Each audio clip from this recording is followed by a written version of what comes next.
चौथी पास राजा। किस किसने सुनी है ये कहानी? इस कहानी का महात्म्य है कि इस कहानी को जितनी बार सुनोगे, जितनी बार सुनाओगे, उतनी भगवान की कृपा आपके परिवार के ऊपर बरसेगी। इस कहानी का जितना प्रचार प्रसार करोगे, उतना देश की तरक्की होगी, उतना समाज की तरक्की होगी। तो जिन लोगों ने कहानी सुनी है वो भी बड़े ध्यान से दोबारा सुनना, अच्छे से सुनना और इसका खूब प्रचार प्रसार करना। यह कहानी एक राजा की है, एक चौथी पास राजा की कहानी है, एक अहंकारी राजा की कहानी है, एक भ्रष्टाचारी राजा की कहानी है। आप लोगों ने राजा और रानी की कई कहानियां सुनी होंगी। इस कहानी में राजा तो है, रानी नहीं है।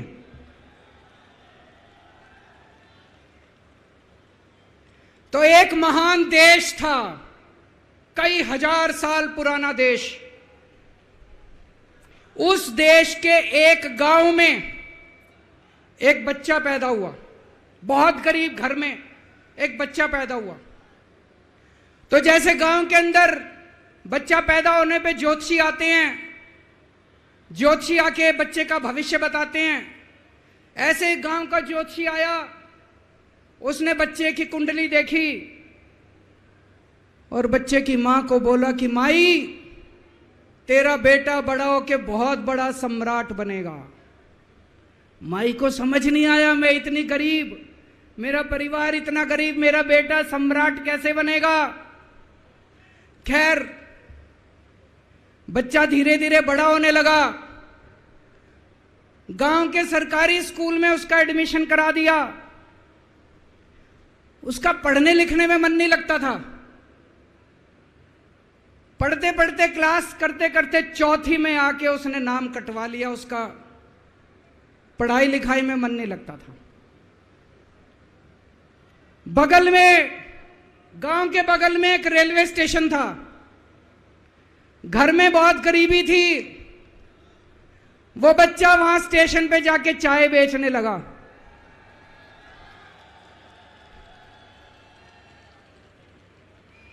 चाय बेच के अपना गुजारा करता था। वो भाषण बहुत अच्छा देता था, बचपन से ही बड़ा अच्छा भाषण देता था। गांव के लड़कों को इकट्ठा कर लेता और भाषण देना चालू करता। धीरे धीरे आसपास के गांव में फैल गया कि यह बच्चा भाषण बड़े अच्छे देता है।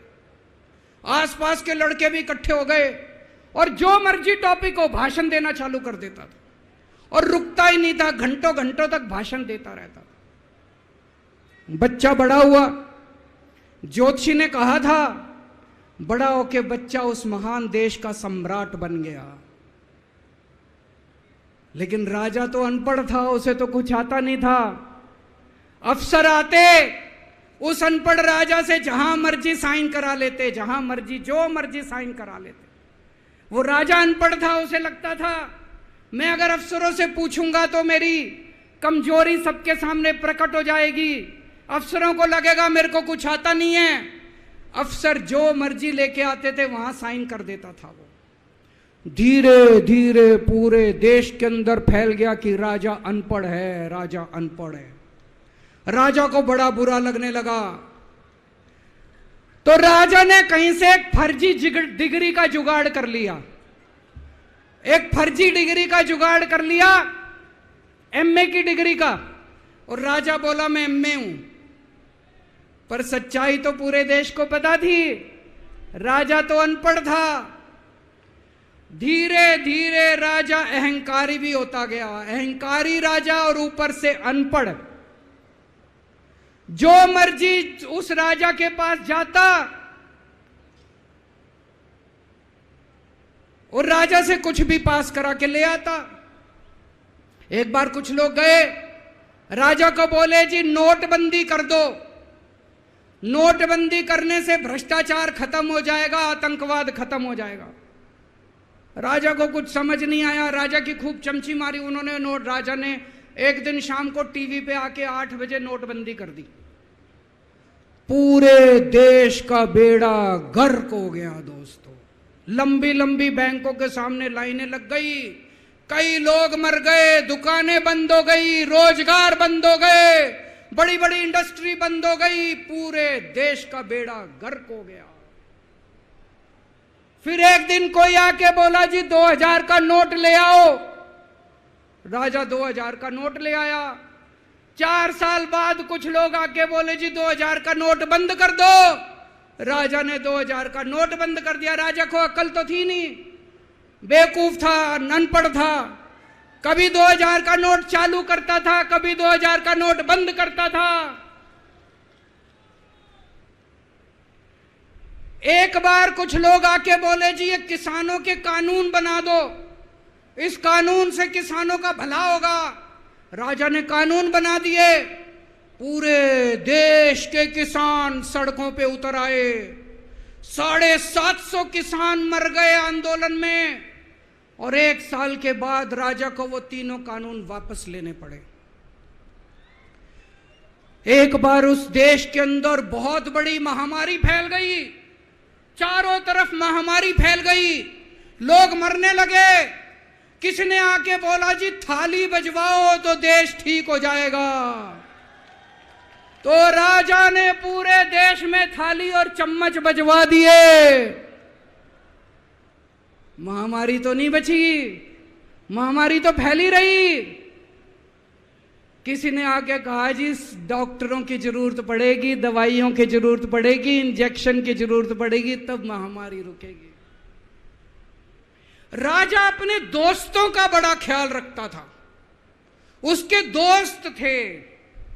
एक दोस्त ने 10,000 करोड़ रुपए चोरी कर लिए, राजा ने उसको देश से भगा दिया। दूसरे दोस्त ने 20,000 करोड़ चोरी कर लिए, राजा ने उसको भी देश से भगा दिया। पर एक दोस्त ऐसा था जिससे राजा की ज्यादा ही दोस्ती थी। कौन था? उसको उन्होंने सारे एयरपोर्ट बेच दिए, सारे जहाज बेच दिए, सारे सी पोर्ट बेच दिए, उन्होंने आसमान बेच दिया, जमीन बेच दी राजा ने, खदानें बेच दी। उस दोस्त पे राजा मेहरबान था। राजा का एक और दोस्त था। वो दोस्त इतना गंदा था कि उसने कुछ अंतर्राष्ट्रीय खिलाड़ी महिलाओं के साथ बदतमीजी करी, लेकिन राजा ने दोस्ती नहीं छोड़ी। मजाल जो उस दोस्त के ऊपर कोई आंच आ जाए, राजा उस दोस्त के साथ खड़ा रहा, लेकिन उसने खिलाड़ियों का समझ। राजा का एक और दोस्त था। उस दोस्त ने किसानों के ऊपर गाड़ी चढ़ा दी, रौंद दिया, कुचल दिया किसानों को। राजा ने अपनी दोस्ती नहीं छोड़ी। इस बात पे तो दाद देनी पड़ेगी कि राजा दोस्तबाज था, 1 नंबर का दोस्तबाज था। चारों तरफ अत्याचार हो गया, चारों तरफ देश के अंदर इनके अपने लोग जो थे वो बलात्कार करने लगे, गलत काम करने लगे, हाहाकार मच गया। जो राजा के खिलाफ बोलता, राजा उसको पकड़ के जेल में डाल देता। एक दिन एक पत्रकार ने कार्टून बना दिया राजा के खिलाफ, उस पत्रकार को उठा के जेल में डाल दिया। एक दिन एक किसी पत्रकार ने उनके खिलाफ कुछ लिख दिया, उसको पकड़ के जेल में डाल दिया। जो राजा के खिलाफ बोले उसका बेड़ा गर्क। कोई जज अगर उस राजा के खिलाफ ऑर्डर करता था, राजा उसको बख्शता नहीं था। चारों तरफ अत्याचार, महंगाई, बेरोजगारी। ऊपर आसमान में देवता ये सब देख रहे थे कि पृथ्वी के ऊपर कितना घनघोर अत्याचार हो रहा है। सारे देवता इकट्ठे हुए, देवताओं ने मीटिंग करी। सारे देवता मिलकर शिवजी महाराज जी के पास गए और कहा, महाराज कुछ करो, पृथ्वी के ऊपर अन्याय हो गया, अत्याचार हो गया, चारों तरफ बलात्कार, चारों तरफ हाहाकार मचा हुआ है, जनता परेशान हो रही है। पृथ्वी जी शिव जी महाराज जी ने अपनी तीसरी आंख खोली और दोस्तों यहां प्रचंड पृथ्वी के ऊपर अजीब अजीब घटनाएं घटने लगी। उज्जैन के अंदर महाकाल की 6 सप्तऋषियों की बड़ी बड़ी 10 फुटा भारी भारी मूर्तियां थी। एक दिन बारिश और तूफान आया और 6 की 6 मूर्तियां टूट गई। लोगों ने कहा बड़ा अपशकुन हो रहा है, बड़ा अपशकुन हो रहा है। एक दिन एक ट्रेन एक्सीडेंट हो गया, 250 से ज्यादा लोगों की मौत हो गई। लोगों ने कहा बड़ा अपशकुन हो रहा है। और एक दिन घनघोर बारिश आई, तूफान आया, ऊपर से आकाशवाणी हुई। सारे देश की जनता को भगवान ने कहा कि आप महान देश के लोग हो, क्या कर रहे हो, उठो, खड़े हो जाओ और इस अहंकारी राजा के खिलाफ सब लोग मिलकर आवाज उठाओ। भगवान आपके साथ है। और उसके बाद दोस्तों सोई हुई जनता जाग गई और 1 साल के अंदर उस अहंकारी राजा का राजपाट जनता ने उखाड़ के फेंक दिया। और उसके बाद वो महान देश दिन दूनी रात चौगुनी प्रगति करने लगा। ये कहानी बड़ी पवित्र कहानी है।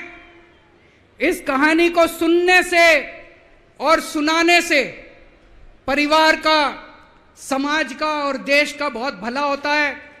इसे ज्यादा से ज्यादा शेयर कीजिए, ज्यादा से ज्यादा लोगों तक पहुंचाइए ताकि ज्यादा से ज्यादा लोग इसे सुन सकें, इसे समझ सकें। अंत में आपसे एक ही विनती है, अगली बार वोट डालने जाओ तो ऐसे आदमी को वोट डालना, ऐसे आदमी को प्रधानमंत्री बनाना जो कम से कम इतनी तो समझ रखता हो कि 2000 का नोट कैंसिल करना है कि चालू करना है।